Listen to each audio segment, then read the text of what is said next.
Bat হাতে দুর্দান্ত, বল হাতে দুরন্ত আর ফিল্ডিংয়ে তিনি অবেধ্য। হার্দিক পান্ডিয়ার কথাই বলছি। ভক্তরা ভালোবেসে বলে কুংফু পান্ডিয়া। হার্দিক ঝড়ের গতিতে রান তোলেন, গুরুত্বপূর্ণ ব্রেক থ্রু এনে দেন, বাউন্ডারি লাইনে দাঁড়ান চীনের প্রাচীর হয়ে। হার্দিক পান্ডিয়ার কারণে টিম ইন্ডিয়া টি-20 ক্রিকেটে বিশ্বসেরা হয়েছে। কিন্তু এই সফলতার পেছনের গল্পটা জানেন না বেশিরভাগ মানুষ। ভীষণ অভাবে বড় হওয়া এই ক্রিকেটার একটা সময় ৫ টাকার ম্যাগি নুডলস খেয়ে ক্ষুধা মেটাতেন। তার বাবার ছিল হার্টের সমস্যা। ক্লাস 9-এর পর হার্দিক আর পড়াশোনা করতে পারেননি। নিজ এলাকায় তিনি খ্যাপ খেলে বেড়াতেন। ৪০০-৫০০ টাকা যা পেতেন তাতেই রাজি হয়ে যেতেন। হার্দিকের বড় ভাই ক্রুনাল পান্ডিয়া বিভিন্ন জায়গায় গিয়ে বলতেন, আমার ভাই ভালো ব্যাটিং পারে, ওকে তোমাদের দলে নেওয়া উচিত। দুই ছেলের স্বপ্ন পূরণ করতে পান্ডিয়ার বাবা ভিটে মাটিও বিক্রি করে দিয়েছিলেন। স্বপ্ন তো পূরণ হয়েছেই, জীবন হয়তো হার্দিককে প্রত্যাশার চেয়েও বেশি কিছু দিয়েছে।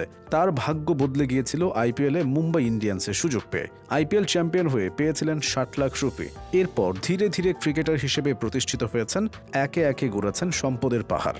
বর্তমানে মুম্বাইয়ে তার যে অ্যাপার্টমেন্ট রয়েছে সেটার দাম ৪০ কোটি রুপি। হার্দিকের গ্যারেজে রয়েছে ল্যাম্বরগিনি, মার্সিডিজ জি ওয়াগন, অডি A6 এর মতো নামি দামি গাড়ি। তবে অর্থবিত্তের মাঝে হারিয়ে গিয়ে নিজের দায়িত্বটা ভুলে যাননি হার্দিক। প্রতিষ্ঠিত হয়েও তিনি নানা ঝড় ঝঞ্ঝার সম্মুখীন হয়েছেন।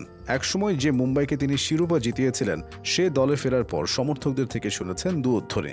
একের পর এক চোটের কারণে জাতীয় দলে খেলতে না পারায় ফিটনেস নিয়ে শুনতে হয়েছিল সমালোচনা। পারফরমেন্সেও নিজের সেরাটা দিতে পারছিলেন না আগের মতো। চুলের ছাটের কারণে পান্ডিয়াকে ছাপড়ি নামে রেখেছে খোদ ভারতীয় সমর্থকরা। পান্ডিয়া জবাবটা দেন মাঠে। আরও ভালো করে বললে ২০২৪ সালের টি-20 বিশ্বকাপে বিশ্বকাপ ফাইনালে সাউথ আফ্রিকার পেটের ভেতর থেকে শিরোপাটা একরকম বের করে এনেছিলেন হার্দিক। হেনরিক ক্লাসেনকে আউট করে প্রথমে ভারতকে ম্যাচে এনেছিলেন। এরপর শেষ ওভারে ডেভিড মিলারকে বিদায় করে শিরোপাটাই নিশ্চিত করেছিলেন।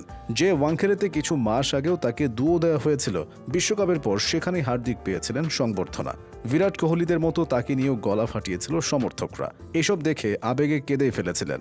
জীবন বোধহয় এমনই, শুধু ফাইনালেই নয়, ২০২৪ টি-20 বিশ্বকাপের পুরো আসরটাই তিনি স্বপ্নের মতো কাটিয়েছিলেন।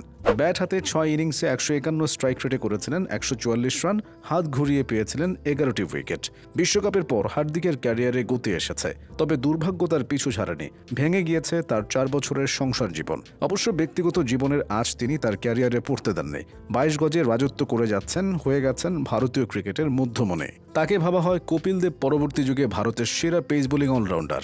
যদিও ওয়ার্কলোড ম্যানেজমেন্ট বিবেচনায় হার্দিককে ৩ ফরম্যাটে খেলানো হচ্ছে না, ওয়ানডে ও টি-20 দিয়েই তিনি নিজেকে অনন্য উচ্চতায় নিয়ে গেছেন। ভারতীয় দলে হার্দিক পান্ডিয়ার অভিষেকটা হয়েছিল ২০১৬ সালে।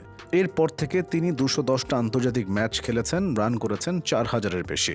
ওয়ানডে ক্রিকেটে তার স্ট্রাইক রেটটা ১১০-এর বেশি। টি-20তে তিনি ব্যাট করেন ১৪১ স্ট্রাইক রেটে। ব্যাটিংয়ের পাশাপাশি তার নামের পাশে ১৯৫টি উইকেটও রয়েছে। আইপিএলে হার্দিকের পরিসংখ্যানটা আরও সমৃদ্ধ। মুম্বাইয়ে অনেকটা সময় কাটানোর পর তাকে দলে ভিড়িয়েছিল গুজরাট টাইটান্স। ২০২২ সালে নবাগত ওই দলের অধিনায়ক হিসেবে প্রথম আসরে তিনি জিতেছিলেন আইপিএল শিরোপা। ব্যাটিং, বোলিং সাথে ক্যাপ্টেন্সি সব মিলিয়ে সেবার স্বপ্নের মতো একটা টুর্নামেন্ট কাটিয়েছিলেন তিনি। ব্যাট হাতে ৪৮৭ রান করার পাশাপাশি বল হাতেও নিয়েছিলেন ৮ উইকেট। গুজরাট থেকে আবারও মুম্বাইয়ে ফেরাটা সুখকর হয়নি, তবে হার্দিক তো হাল ছেড়ে দেওয়ার পাত্র নন। তার জীবন বদলেছে, যশ, খ্যাতি, অর্থ সব এসেছে। অথচ এখনও তিনি নাকি সেই ৫ টাকার ম্যাগি নুডলস খান। নিজের সংগ্রাম মুখর জীবন ফেলে আসলেও জীবন দর্শন ফেলে আসেননি। এটাই হয়তো ক্রিকেটে হার্দিক পান্ডিয়াকে এতটা সফল করেছে।